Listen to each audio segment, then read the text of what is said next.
ado, I want to call in my dear sister, Sister Nkechi, Mama Nkechi. If you can come in and bless us with some of your experiences, some of your knowledge, some of the things that you have gained over these years. Mama Nkechi, are you there? I am here, Baba Sydney. How are you? I am doing fine. Look at you, beautiful. Thank you so very much, my brother. And thank you so very much, the Stones of Fire, for that phenomenal rendition of my story poem about Malcolm X. It just had me just like, I was just on cloud nine. So we're going to go on and get started because I know we don't have too much time. And I got a lot of ground I'm going to cover. So I'm going to kind of keep a crisp clip if that's okay. Not going to be I'm going to be a little bit more subdued, I think, than I normally am. So please kind of bear with me. And thank you, Baba Bill. Go on and start sharing the screen, and I'll wait for the first screen to come up, and I'll let you know when to advance. Thank you so very much. Whoa, say. So today's message title is called The Progeny of Malcolm X. The Progeny of Malcolm X, the new African Independence Movement. And in today's service, I would like to provide a close-up view of the history, philosophy, and opinions of those who feel that they were the next logical evolution from the teachings of El-Hajj Malik el-Shabazz, Malcolm X, the new African Independence Movement, which actually drew its inspiration from what they term the Malcolm X doctrine, the primacy of land, internationalization, and self-defense. Next slide.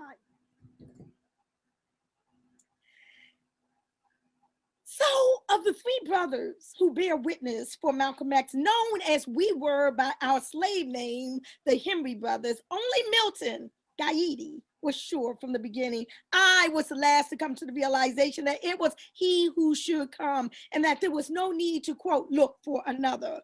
Those were the words of Richard Henry, later to be known as Imari Abubakari Obadeli, from a small book he authored in 1966 entitled War in America, the Malcolm X Doctrine. And Obadeli continued, next slide. He said, I personally saw and spoke to Malcolm X on only 4 occasions, once in Washington, in the lobby of the headquarters hotel just before the 1963 March on Washington. Another time shortly before was in the Shabazz restaurant in Detroit. Each time Malcolm smiled, shook my hand, and spoke with that characteristic courtesy and brotherliness.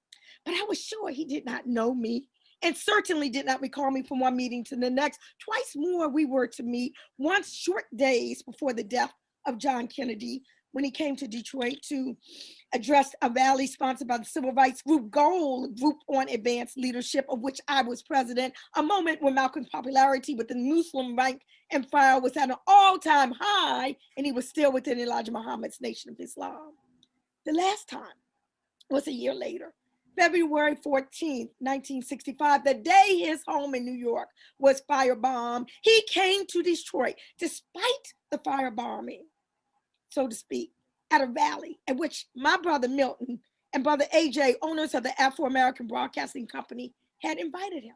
On this occasion, Malcolm had departed Elijah's Nation of Islam. He was sure of his own death to come, magnificently unconcerned, but prepared, certain that either Black Muslim enforcers during the bidding of Elijah Muhammad or agents of the United States government would soon succeed against him personally, where both had failed before. 4th slide. We talked at length in his hotel room. I was anxious that we should give national form and specific programmatic direction to the new movement that his break with Elijah signaled. He assured us that it would come. And when he gave up his life in New York the following Sunday, February 21st, we were left, I felt, without that direction. Of course, though, that was not true. All that we should do, Malcolm had already set out before us. It was left but for us to organize and carry out the work. So we come, the Malcolmites, laboring with and speaking for the young Black mass who, with more debt to Malcolm than they realized and more wisdom that we who now join them began our new war in America. From this moment, the cry on our lips, the goal in our hearts, the drive behind our minds, our might, our very lives is land and power on this continent in our time. How we shall achieve this is the subject of this first Malcolmite epistle written in October 1966, which we have called War in America, the Malcolm X Doctrine. Last slide. And with that introduction, I would like to begin our presentation today with the words of Dr. Maulana Karenga, quote, "The life and legacy of Minister Malcolm X," said there should be that last slide, "weighs heavily in the scales of history. And we rightfully place him in the vanguard of that long and worthy list of prophets, messengers, and moral teachers, saints, sages, and holy men and women who worked and struggled righteously in the world and serve as awesome symbols and essential subjects in the sacred narrative we know as Black history.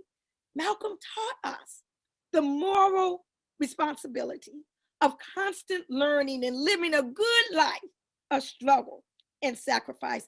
And he taught us in the way of the ancestors to reaffirm our dignity and remember our divinity, to do good and walk divinely in the world. Karenga tells us that one of the many ways to understand and appreciate the mind and mission of Malcolm X, or Hajj Malik el-Shabazz, is to situate his life and teachings within the ancient, ongoing, and varied tradition of Black spirituality, and to search for signs of how well he walked in the way of the ancestors, the good and godly way of the righteous and the rightfully revered and remembered.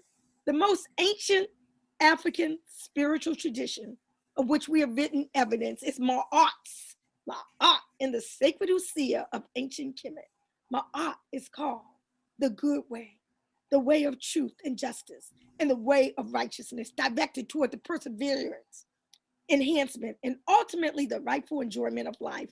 Indeed, Seba Amenomope says in the Husia that his Ma'atian teachings are, quote, teachings for life, instructions for well-being, to direct one rightly, to cause one to flourish on earth, to steer clear of evil, and to be praised in the mouth of the people, end of quote. So, engineer, we can just take me back to the main stage, and I will go in and continue. One of the most pivotal and prolific lectures I heard while a student at Howard University, it didn't come from a professor or PhD, but it came from a speaker in a room on the first floor of Frederick Douglass Hall. And I remember it as though it happened just yesterday. The speaker was this tall, dark-skinned, and if memory serves me correct, sported a bald head. This was probably around 73, 74. He was talking history, my thing. My ears were immediately set on fire. He was running down the specifics of the 13th and 14th Amendments to the US Constitution. My eyes were wide with amazement. Wow, I never looked at it that way before. You mean we're not legally citizens of the United States? Just as that lifetime revelation Malcolm went through when he was sentenced with all the abuses that he and his family, his father and mother and all suffered throughout the years, thinking about how whites were devils, I too thought back over the past 300-year existence of Blacks on this soil, the lynchings, the disrespect, having to be better just to have a chance at being equal. The brother's argument was quite compelling. Little did I know that I would spend the greater part of the next 15 years operationalizing those theoretical pinnings into a nebulous reality. Thanks to Brother Tahimba Payton way back in the day. Little did I know that I would be forced to become one of the most vocal proponents of this ideology, an ideology that took the teachings of Malcolm X to the next level, an ideology which sought to put meat and substance to Malcolm's constant appeals to the primacy of land, internationalization, self-determination, independence. So to talk about this movement, which heralded from the teachings of Malcolm, it's first necessary to talk about those Henry brothers that I began my presentation with. Dr. Imari Abubakar Obadeli, formerly known as Richard Bullock Henry, who made his transition in February 2010, I would submit he is the single most important person responsible for the philosophy, principles, and practices of what would become known as the new African Independence Movement, beginning with the formation of the provisional government of the Republic of New Africa. But we rarely hear anything about him. Half of y'all probably never even heard this name. Why? Is it similar to how we all know the name of Angela Davis, but most in this country are ignorant about Assata Shakur, or how we know about Washington, D.C.'s infamous former Mayor Marion Barry, but not the revolutionary Mayor Chokwe Lumumba? I want to give just a bit of background because organizations and movements do not materialize from a vacuum. They are shaped and molded by the triumph and travail of very real people. So as a teenager during the 1940s, Brother Maury grew up reading and studying J.A. Rogers on the kitchen table, 100 amazing facts about the Negro, Africa's gift to America, the world's great men of color. During the 40s I'm talking about, this was Brother Maury's upbringing. One of his brothers, Dr. Walter Lester Henry, was head of the medical department at Howard University Hospital, its chief endocrinologist. But it was Brother Imari's older brother, Milton Henry, later known as Gaidi, who he was most greatly inspired by. Milton was one of the leading Tuskegee Airmen, Black military officers who fought against discriminatory impositions suffered by Black officers during World War II. But when Gaidi returned to Philadelphia, he and Brother Imari formed a civil rights group that once featured W.E.B. Du Bois as a speaker, also led boycotts against segregation in the military. As earlier mentioned, brothers Gaidi and Imari were acquaintances of Malcolm X, and through Goal, Group on Advanced Leadership, brought Malcolm to Detroit, where he delivered his prolific speech, Message to the Grassroots. Malcolm was so impressed by Imari and Gaidi that he often said, quote, "If the Henry brothers ever need me, all they have to do is call, and I'll hop on a train and be right there." Milton Gaidi Henry was an articulate attorney who possessed one of the sharpest legal minds in the country. It was Gaidi who accompanied Malcolm to Cairo to attend the second Organization of African Unity Conference in the summer of '64. It was Gaidi who recorded the first of 3 major Detroit speeches by Malcolm X, all of which were recorded posthumously. The reason why we know and hear them today as long-playing records: Message to the Grassroots, The Ballad or the Bullet, the last message delivered at a Black Image Award ceremony organized by Brother Gaidi on February 14, 1965. Remember? That was the date Malcolm X's home had been firebombed early that same morning. However, Malcolm was so committed to supporting his friends, the Henry brothers, Gaidi and Imari, that he made the speaking engagement despite suffering from smoke inhalation. And as we all know, he was assassinated a week later. Although Malcolm's Message to the Grassroots had a huge impact on Brother Imari, he once told me that his light bulb was set on fire in 1966 in a park in Detroit, where he listened to Yoruba temple leader Baba Surjiman Adifumi talk about how they formed the Harlem People's Congress and crowned him king.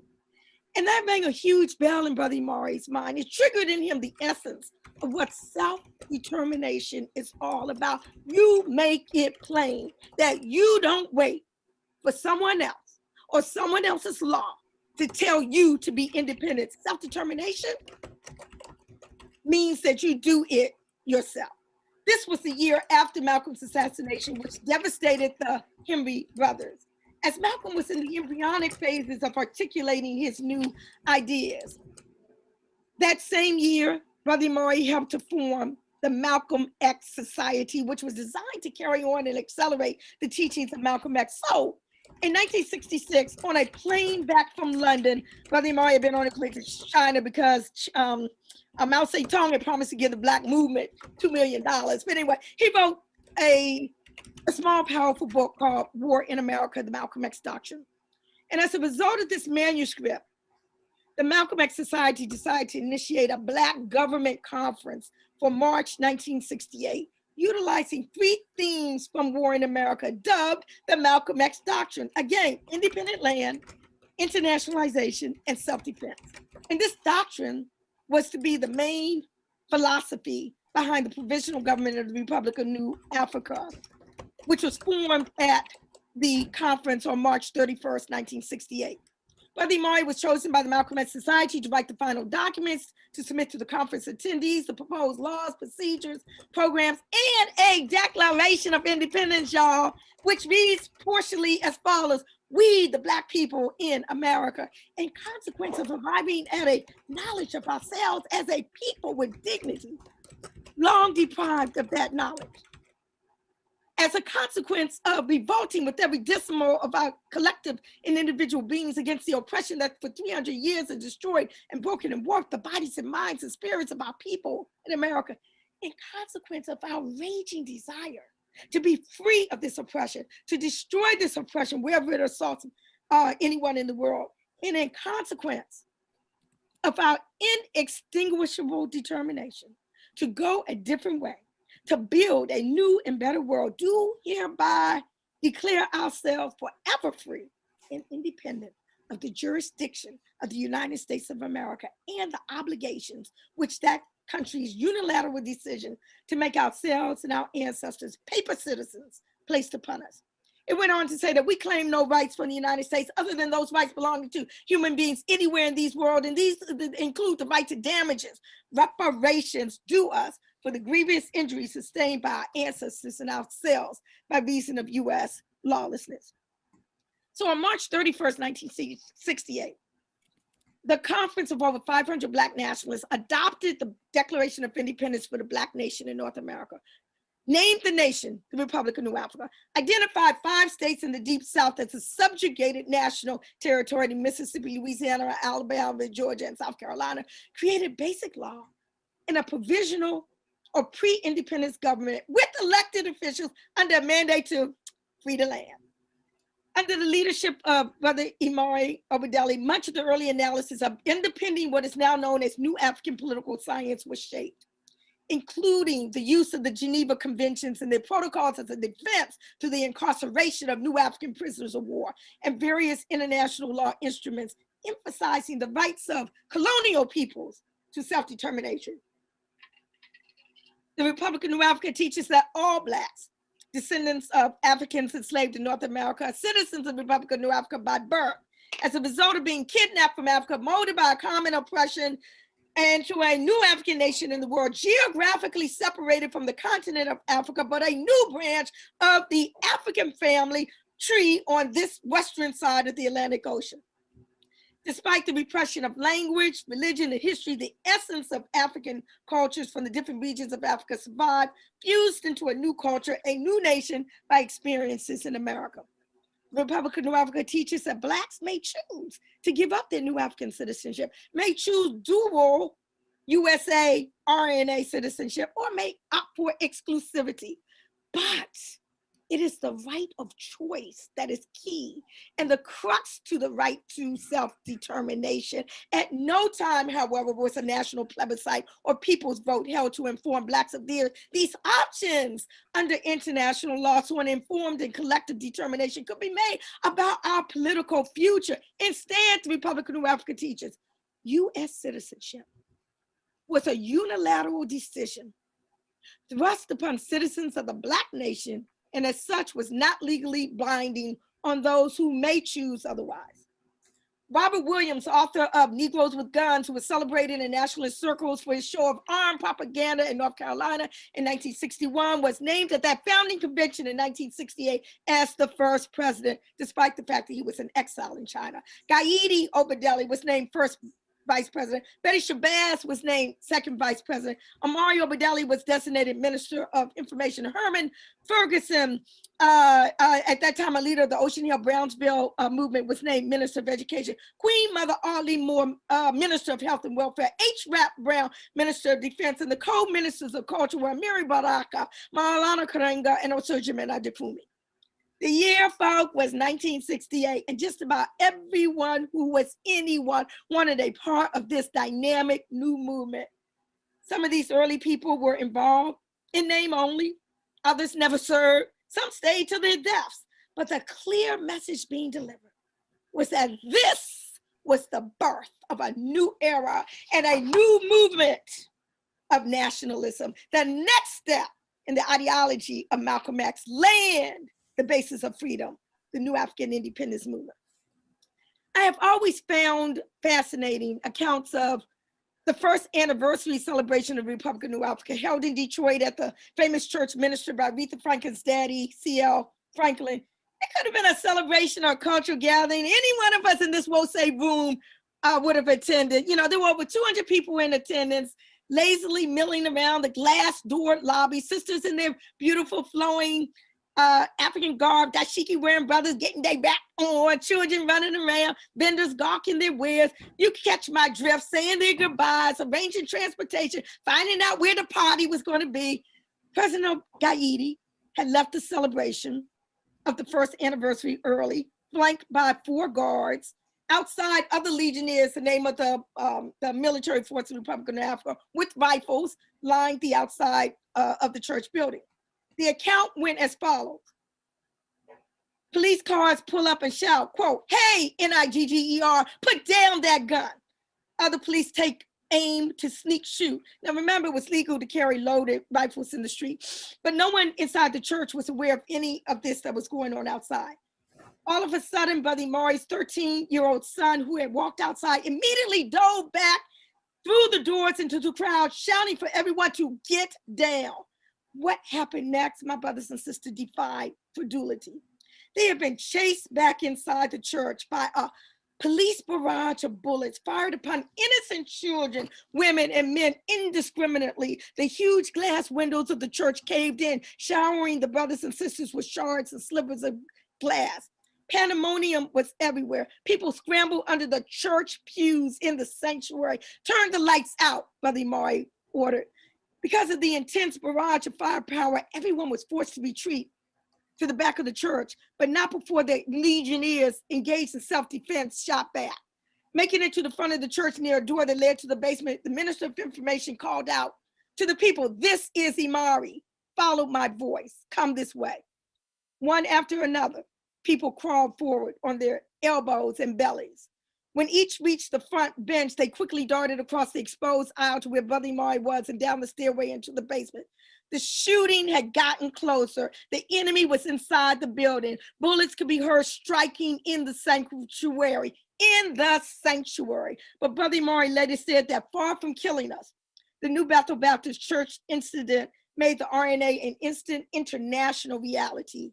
Miraculously, and different from later that year when Fred Hampton and Mark Clark were crassly assassinated. The 800 rounds fired into the church by police had killed no one, though several were seriously wounded. Unbelievable.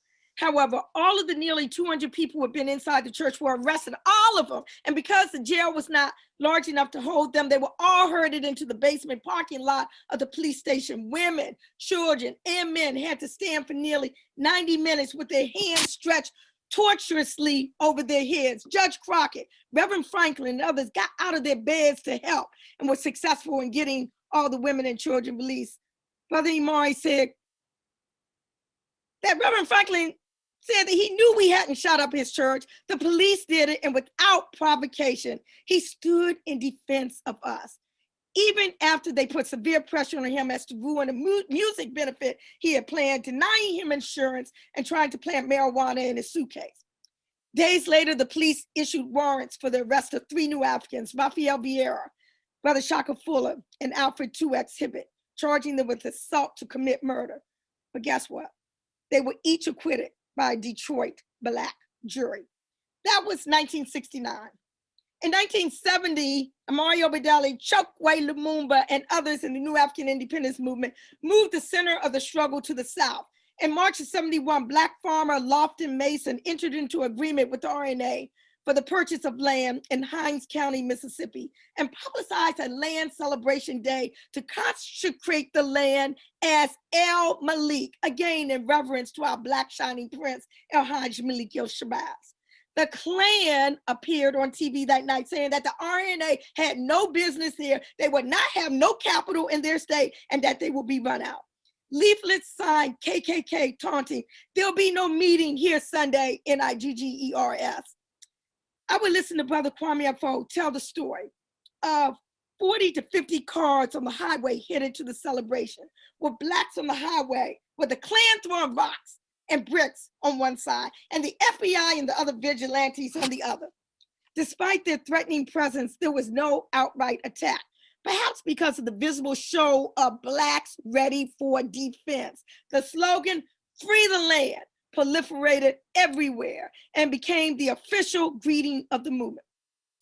The New Bethel incident and the land celebration were not the first times the RNA defended themselves against police violence. At 6:30 in the morning of August 18, 1971, a force of approximately 40 armed and bulletproof vested Jackson, Mississippi police and FBI agents surrounded the official residence of Imari Obadeli, who was president of the RNA at that time. Inside were 7 persons. Brother Imari and 3 others were not at their residence. They were spending the night at the new RNA office several blocks away.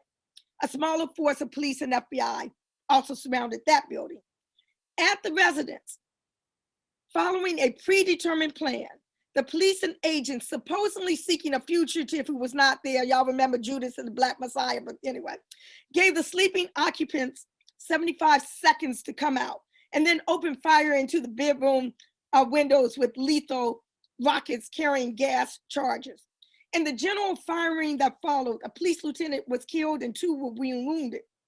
At the RNA office, Brother Imari walked out the office and challenged the police and agents as they moved in. They refrained from gunning him down in naked view of neighboring Blacks. All 4 here were arrested, as were the 7 at the house, who suffered no injuries in the heavy firing and gassing, specifically because they were prepared for self-defense. The erection of a bunker they had begun building under the house, which led to an adjacent field. But they were beaten afterwards. The men and women were paraded half-dressed through city streets in chains, tear gas, and charged with murder, assault, and waging war against the state of Mississippi. All 11 were originally charged with murder. 9 were also indicted by the U.S. for conspiracy to assault federal officers and having assaulted them. Now let's contrast that with January 6th. I'm not going to go off script and do that, but you can just make that contrast in your own mind. Waging war against the state of Mississippi, and all they were doing was defending themselves against an unprovoked attack. Among the 37 pre-trial motions filed by a brilliant RNA defense team of attorneys was the Article 3 briefs. This historic sovereign immunity challenge to U.S. jurisdiction over African people in North America argued that the Republic of New Africa, not unlike the indigenous nations in North America, is a nation separate from, though held captive by the United States. Consequently, the RNA attorneys argued that U.S. lower courts had no jurisdiction over officials of the RNA. This was the epitome of new African political science, and the legal motions and briefs laid out the history of the Black nation in North America, our rights under international law, and that as the president or sovereign of the nation, that President Obadeli could not be tried or imprisoned in a U.S. court. He insisted that the courts recognize his political status, which was in accord with the Universal Declaration of Human Rights, the United Nations Charter, the 13th Amendment, and Article 3 of the U.S. Constitution. And if they refuse to recognize his status, then the U.S. government must comply with the provisions of the Geneva Convention as they relate to prisoners of war. However, these motions were overruled, denied, and avoided by various judges. Other issues in the case included what Brother Tayimba was talking about, the COINTELPRO, where the FBI may use secret illegal methods against the Black movement and whether criminal courts may help them to hide this. Why was this important? After 6 years of denial and lies, the FBI finally admitted conducting a counterintelligence program against Imari Obadeli and the Republic of New Africa aimed at destroying the movement. Again, Judas and the Black Messiah. Documents released by the FBI in 1977 show a frightful series of dirty tricks, forgeries, damaging anonymous letters, and many other violations of human rights by the FBI against Imari Obadeli, Chokwe Lumumba, and others within the Republic of New Africa. The FBI arranged for highly prejudicial stories in the press. I have gone through these thousands of pages, and it will make your blood boil. forged letters to spouses, friends, cadre supporters, trying to inspire violence between La Cosa Nostra and Black numbersmen in Detroit who were thought to be supporting Black nationalist movement, tried to create violence between RNA personnel and the Black Panthers, sought to provoke the Jewish Defense League into actions against the Black folk, tried to scurry up who would be in sympathy with the Ku Klux Klan when they were down in the South. Brother Tayimba might recall that it was around this time when the Supreme Court had denied cert in terms of the release of Imari Wadeli, when he was to have to be turned back to prison, when we were in DC outside of the Supreme Court, because we were going to be doing a rally, we were debating whether Brother Imari should go into exile or whether he should surrender himself and go back to prison. Imari Abubakar Obadeli was the chief architect and visionary of the philosophy, principles, and practices of the new African Independence Movement, which was led by the Republic of New Africa. And many people, including and especially Chokwe Lumumba and Assata Shakur, who not only adopted the philosophy, but used their own experiences to expand and put meat on it. Indeed, in November 1979, Assata Shakur stated that Malcolm X had his dream, and his dream was land nationhood, and his dream has become my dream. What did Malcolm X teach? She queried. Land, freedom, and self-determination, nation building, independence, and the tradition of resistance. Assata Shakur tells us that ever since we were snatched from our homeland, Africa, we have always had people who fought back, fashioned resistance movements for independence. It was military forces nurtured in the hills of Santo Domingo that brought independence to Haiti. And 175 years before that, on that hump of Brazil, where even today there are more Blacks there than here, we revolted and established a mighty, legendary Palmares Republic, which lasted for over 100 years. This maroon state stood as the greatest challenge to European rule in so-called Latin America. The Quilombos of Palmares had elected a republic, a free, united people living communally and in prosperity. Periodically, the people of Palmares ventured from the hills to rescue others who were enslaved, obtain arms, powder, tools, mete out justice to overseers. Despite military expedition after expedition, the Republic of Palmares remained independent and was not destroyed by the Portuguese until nearly 100 years later, after a 42-day siege where many of our warriors flung themselves over a cliff rather than surrender. The ruler at the time, Ganga Zumbi, was captured and beheaded by the enemy. His head displayed, said the Europeans, quote, to kill the legend of his immortality. Talk about terrorism. But for generations, the Republic of Palmares had united many peoples under an African form of government and culture, and had successfully defended itself from invaders. And each time, after victory, it had returned to planting and harvesting abundant crops and continuing its quest for sovereignty. Over here, however, y'all, free communities set up by escaped Africans in Florida, Georgia, and elsewhere in territory claimed by the United States were continuously sought out and ruthlessly destroyed. Every time we ran away, it didn't matter whether we just tiptoed quietly in the night, Harriet Tubman. It didn't matter we organized elaborate insurrections, Denmark Vesey. It didn't matter we fled to Pennsylvania or New York. They were going to come after us with their armed forces and their paddy rollers and their militia and their dogs. Why? Why didn't it matter? Because the white folk had decided that they were going to live here. Wasn't going to be no 100 years of Palmares liberation. They vowed that they would not let us just walk off into the woods and swamps and develop our own, and they go back to France and England or Spain because it got too hot. This was not going to be their vacation spot. They had planned to stay. So they chased us and they pursued us and they tracked us down and they beat us and they castrated us and they lynched us and they sought to quell all forms of resistance and Black nation building. But we resisted. From St. Q and the Amistad to Peter Poyas and Gullah Jack, Denmark Vesey in South Carolina to Nat Turner and Virginia to David Walker's Appeal, and the list goes on and on. We resisted. To the African people who were forced to come to this land, Black nationalism was not viewed lightly. Self-determination, what Malcolm preached, was what most Blacks wanted. Well, Brother Imari says, well, you might ask, why not just join this new white nation that was coming up on these shores during that time? And so he would respond to me. He would say, we did not come here voluntarily. We came as a result of war. And without question, all of the available evidence bore a crystal clear message for the enslaved African on this land that white folk did not intend for Black people to be citizens of the white nation that they were founding. They were all terrorists. They all owned slaves. Jefferson, Washington, Patrick Henry. We forget far too easily. We must remember the origins of the African nation in North America. We are the descendants of Africans illegally kidnapped and transported to the United States by whites with the explicit complicity of the United States government and every single arm of the United States lawmaking and law enforcing machinery. Federal law, state court, high law court decisions, lower court decisions. Our enslavement in the 13 colonies in the US was a matter of war.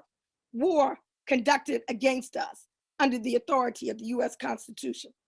The 13th Amendment to the Constitution, passed in 1865, recognized the freedom of all Blacks. But because we were a free people, Brother Imari taught, our nation was possessed of rights, irrespective of action or inaction by the Americans. And we began to ask ourselves, how do we wish to govern ourselves? Should we leave? Should we stay here? Just what does this right to self-determination entail? Well, the new African Independence Movement analyzed this right to self-determination would extend to the right to return home to Africa, for we have been in America as a result of a vicious kidnapping unmatched in human history. He continued that the right to self-determination would extend to the right to general immigration, as our families have been cruelly fragmented and spread across the diaspora. The right to self-determination would also extend to the right to seek admission as citizens to the American community and to strive to make a multiracial democracy real. But he concluded, the right to self-determination will also extend to the right to establish an independent, separate territory of our own, for we have been constructed outside of the American community, found ourselves on soil claimed by the US in great numbers, enforced ignorance, and severed homeland ties. So, and Brother Imari explained that for 2.5 years after the 13th Amendment, we were deciding our destiny until the US government in 1868 essentially insisted that we had no right to self-determination and attempted to nullify our nationalistic options by unilaterally declaring us citizens of their nation. The audacity. How are you going to take a free people and tell them they got to be part of your family? Didn't ask him if he wanted to join. Didn't matter if he wanted to start his own family if the African were free. No one, not even the ex-slaveholder, could define a future status for the free people and impose a status upon them. This right was the ex-enslaved, the Africans alone, and it was the fruit of the right to self-determination. You see, Brother Imari, Brother Chokwe, and the Republic of New Africa taught that international law says Portugal. You can't go to Angola and tell the Angolan people that they are Portuguese citizens. France, you can't take Algerian people and make them French citizens. But that is exactly what we have accepted from them without debate as to our political status. They said the 14th Amendment made us citizens, and we accepted that message, lock, stock, and barrel, despite our rights under international law, and despite the repressive actions of the US government and its white citizenship century. The problem, Brother Imari often stated, is that it is white nationalism and fraud that has left many otherwise fine African minds among us functionally unable to think of independence and land as a viable option for nationhood. Some of us, however, he said, feel that freedom cannot be amorphous or misty. It must be, as Malcolm said, for land and sovereignty. For unless the struggle is for land and independence, it is a domestic matter between citizens of a nation who are treated right and those who are treated wrong. And it is to be settled as a domestic matter between them. And we have suffered the tragic results of such a settlement process for over 200 years. So Brother Murray continued, he said that for years, our people talked about, had asked for, had begged for land anywhere. That's what McCabe said back in the 1880s. He went to Oklahoma and said, Black folk, let's go and make this a Black state where we can take our families and live in peace. Pap Singleton and Henry Adams took over 40,000 Black people and went up into Kansas. During Reconstruction, the twin demands of Black people everywhere was land and education. And after that, our brothers and sisters insisted, give us land anywhere, you name it. It was on the back of Muhammad Speaks year after year after year. Give us land anywhere. Malcolm X preachers said land was a basis of freedom and independence on the back of the Black Panther paper. You remember, give us land, bread, clothing, housing, justice, education, and peace. And so the Republican New African followed and said, yes, land, independence. And since you won't name it, we will. Black nationalism, a Black nation, Mississippi, Louisiana, Alabama, Georgia, South Carolina. And we're going to write a declaration of independence for that nation. And we're going to create a government and an army. And that's when all hell broke loose. You see, they didn't care if we flew the red, black, and green flag and sang freedom songs. They didn't care if we marched and demonstrated. They really didn't care if we called them honkies and pigs and devils, as long as we did not talk about creating the answer to Marcus Garvey's probing questions during the 20s of where is the Black man's government, his king, his kingdom, his president, his army, his navy, his men of big affairs. As long as we didn't talk about creating a government to lead the political life of the nation, as long as we didn't talk about an army to defend that government, as long as we didn't talk about reparations. You see, Brother Murray, and I'm kind of coming down to a close soon, they didn't care if we went back to Africa, as long as we didn't mind jumping in the ocean and swimming naked, as long as the issue would not be raised about reparations to seek to restore some of the African personality that they systematically sought to destroy, as long as we didn't, as Malcolm said, internationalize our struggle, new African political science for the new African independence movement. And just before I close, I just want to speak to the issue of reparations. I will say it very briefly, because something very historic just recently happened last week. It is an issue whose time has come. There was a hearing in the House of Representatives Judiciary Committee. I submitted written testimony for the record for that hearing, addressing the history and development of the reparations movement in the US. Many people don't realize that reparations were in fact paid at the end of slavery. It just wasn't paid to us, y'all. Reparations was paid to the former white slaveholders for the loss of us, their so-called property. And so HR 40, the Commission to Study and Develop Reparations Proposals, now has more co-sponsors than it ever had. There's a bill in the Senate. We're working towards markup and then a vote on the floor. So in conclusion, again, they didn't care if we flew the red, black, and green flag or marched and demonstrated. They didn't, as long as we didn't mobilize for resistance like Ganga Zumbi. We could talk about self-defense. We can organize for reparations, as long as we don't go about masterminding armed insurrections inside the belly of the beast. Didn't they just do that? Okay, anyway, as long as we don't talk about working towards the mobilization of generations, the systematic education of our youth that can continue, and I dare say complete, that which Malcolm started. As long as we are not skilled in the art of historical analysis and the necessary science of nation building. So what must we do?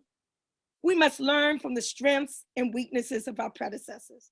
We must embrace the strengths and struggle against the weaknesses of the military campaigns for independence, from Palmares to Haiti, from Vesey to Turner. We must embrace the strengths and struggle against the weaknesses of the Garvey movement, and analyze, how do we struggle against and offset the cult of the individual, which makes it so easy so that when they destroy the leader, the movement is destroyed. We must embrace the strengths and struggle against the weaknesses of the Black Panther Party. We must question the role of too rapid growth and the oft-times empty rhetoric played in the party's demise. We must embrace the strengths and struggle against the weaknesses of the Republic of New Africa, and seriously ask ourselves, does it matter if the ideology is politically correct? If you can follow Black youth. If you can't convince the masses to follow it. We must embrace the strengths and struggle against the weaknesses of the Black Liberation Army. And we must recognize the connections and roots of our struggle today. And we must continue the centuries-long fight for reparatory justice. So I will end as I began with Malcolm X. The new African Independence Movement owes its coming into existence in the sacrifice and continuing powerful presence of Malcolm X, El-Hajj, Malik el-Shabazz. In the words of Maulana Ron Karenga, Malcolm was a leader and liberator, freedom fighter, saber, master teacher, minister, organizer, counselor, journalist, author, institution builder, martyr, mujahid, Pan-Africanist, prisoner of rights and human rights advocate, molder of men and women, and prophet who saw and predicted the unfolding of a new future for Africans and humankind and sacrificed his life to sow the way towards it. Thank you. That's what we talking about. Oh my goodness. Oh my goodness. Let's see, Brother Desmond, if you can mute yourself. As I sit and listen to Mama Nkechi, you know, I see you as like a TV. I can see sitting at home watching you on television. It'd be something like tea, cake, and revolutionary conversation. You know, just feel so comfortable. You open it up and just getting the word. Oh, beautiful, beautiful, beautiful. We need to get more of this. We need to see you again. But a wonderful presentation. I'm making notes. I got more notes than I can fit on my sheet of paper. But anyway, thank you very much. Beautiful job, well presented. Your library, your background. It's not virtual, it is real. And I would never believe that you were afraid of public speaking. No way, but you say it in your book, so I guess it must be for real. I'm like, what? Very, very good. I think I'd love to see you and Minister Imhotep. You guys have your library side to side, because Minister Imhotep got a library. Y'all can compare notes. So thank you. May I say something? Yes, go ahead. I just want to say I love you so much, girl. I do, sister. And I just, you know, Sister Nkechi is the only person I know that speaks that fast. And she's the only person that I care to try to keep up with. And they do speak that fast. It's like when she gets on the mic, you know, you better clean your ears out and get ready and keep up, because it's gonna be good. But I love you so much, sister. Your energy and your knowledge and your desire to just put it out there to us. I appreciate you so much. Asante, thank you. Yeah. Fundi, boy, just sharing that information, you know, and then we're gonna move on in a second. But I would listen to Sister Nkechi brought me back to a point I read this morning that Ella Baker said that the prisons for Black people was the largest provider of mental health care, substance abuse, and rehabilitation in our country. So when she talks about this whole twisted system, we can see how it is that for as long as the country, as this country is concerned, prisons would be where we would go for mental health. Prisons is where we would go for substance abuse, for rehabilitation, is go to jail, get beat, told what to do, and then we release you. And that's wrong. And when they talk about free the land and talk about building, nation building, this is the right way.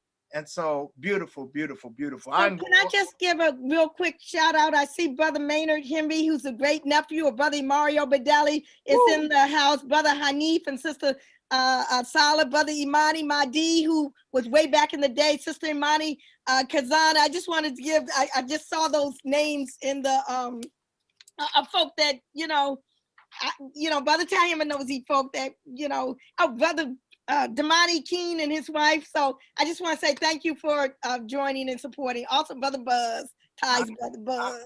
All right. And right now, let me just do this. We want to open it up to Minister Imhotep, because those who listen and say, man, I want to be a part of this. I want to do something. What can I do with this information? How can I be a part of this community? Brother Imhotep, could you help the community know what they could do to be a part of this movement?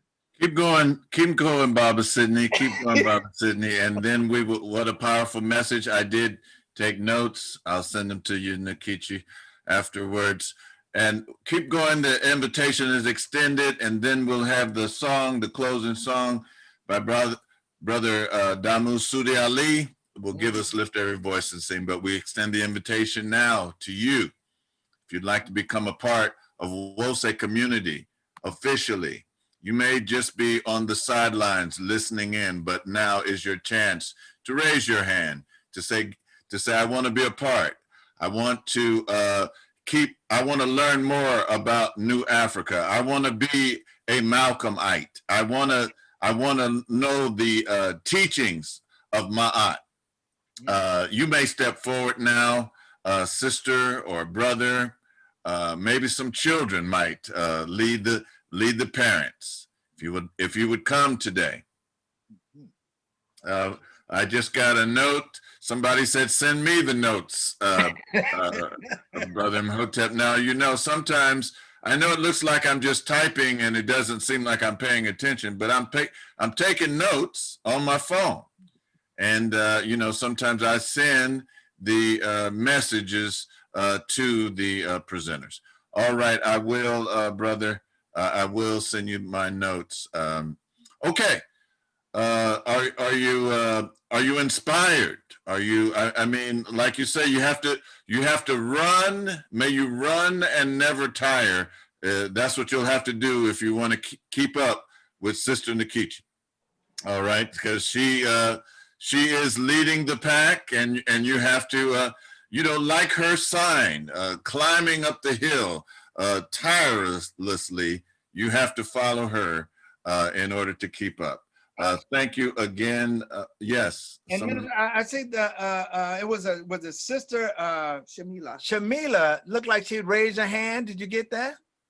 I did not see it, but I'm asking if Sister Shamila is in fact wanting to be a part of us. I'm going to ask Baba Tayimba to come and to reach out to her and tell her what she needs to be doing. Sister Shamila, you want to say something? Not really. I'm not feeling very well. I'm kind of just laying down, listening myself. Okay. But I've been interested for a while, so I am definitely want the information.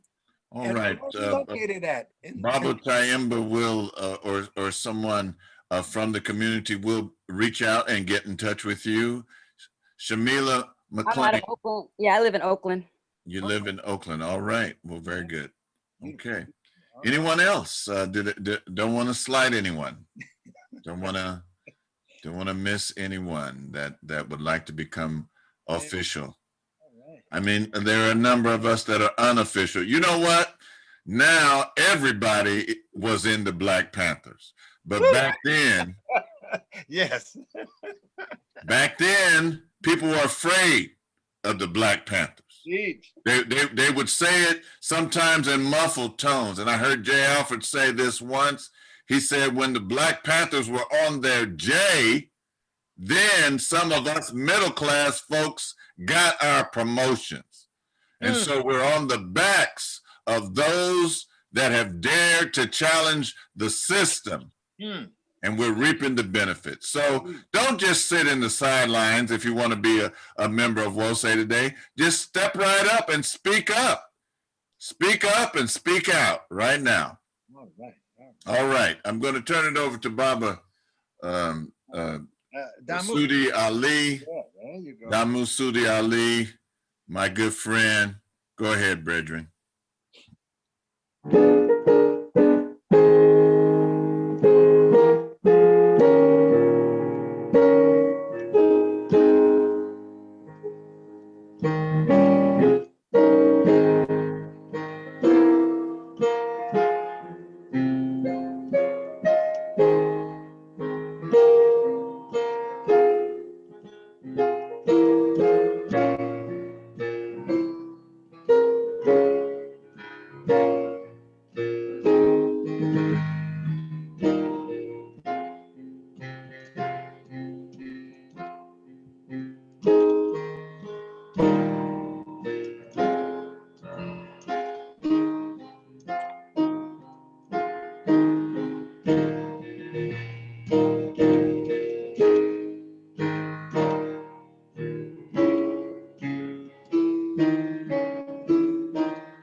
Beautiful, beautiful. And as we stand together and virtually hold hands, or if you're sitting in the room with a loved one or a family member, hold their hands. And as we follow in the footsteps of all those great ancestors, many who we mentioned today, that we follow in their footsteps, follow in their movements, follow in their belief system, follow in what they do, follow in what they have done and leading us the way. We stand and we hold our hand together and we call on those ancestors. We call on those names. We say the words that our families, our ancestors have said for so many years. Let us all say, Amen.